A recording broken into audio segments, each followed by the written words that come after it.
मेरे दो बेटे ने, दो बेटियां ने। बेटी मेरी दूजियां तो वड्डी गई, तो घरेआला मेरा जिहड़ा चौधरीआना सिरी 7-8 लाख रुपया है, तो दी मैं दित्ती अपने रिश्तेदारां विच, ते उन्हां ते कोई शै ही नहीं मंगी। तो मेरे दिल की ख्वाहिश है कि जोड़े 2-3-35 बंदे आउण, उन्हां दा मैं खाने का इंतजाम करा। थोड़ा बलाव है, ये चीज़ा पेटी सैट मैंने लभ गया। वड्डी एक पेटी है, नाल बक्सा है, मट्टी है, टप है, ये मैंने लभ गया। चौकी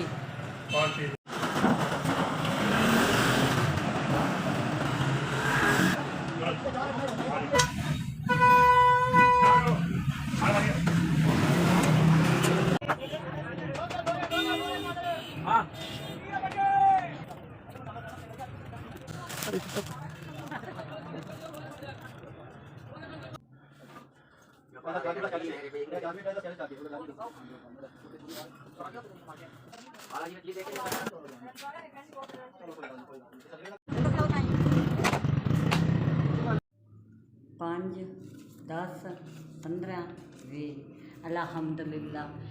थोड़ी बड़ी निक्की जी मेहरबानी है, शुक्र अदा करनी है। मैं बड़ी परेशान आई, मैं तो मेरी रोटी का इंतजाम आख्या तुसा तो मैंने जवेज ही लै दिता है, तो 45,000 का सारा समान है जी।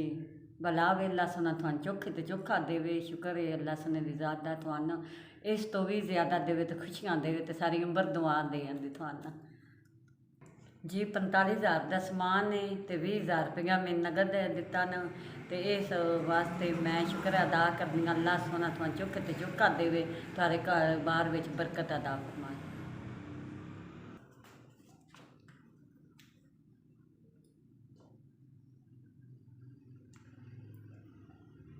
जिउंदे रहो तो इंजे माड़ियां दी बच्चियां दी इमदाद करते रहो, तो अल्लाह सोना तुहानू इदगो भी चोखा देवे जी। इंशाअल्लाह जिउंदे रहो। मेरे देव दे सिरे ते तुसां हत्थ रखिया, थुआड़ियां दियां दी इज्जत बुलंद अल्लाह सोना रखे।